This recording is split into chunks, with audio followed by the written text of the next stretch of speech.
I just want to show you that this is a standard way to break concrete, in the Philippines. It doesn't matter. We are at the market, the wet market, but this hammer and nail, no chisel, is the way. Mayan buntag, sir. I will show the people how you break the concrete in the Philippines with a nail and a martillo, yeah? Yeah. Go ahead, palihog. Finish? Pumana? Okay, he's wise up by in.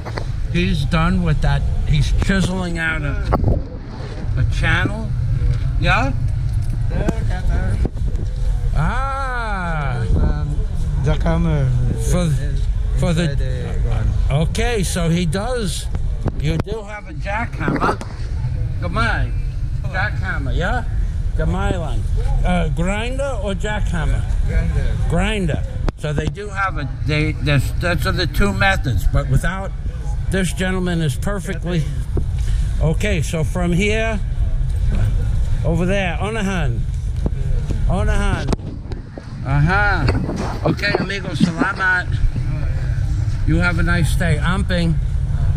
So they do have tools, but as of now, the hammer and the chisel is the tried and true way in the Philippines, baby.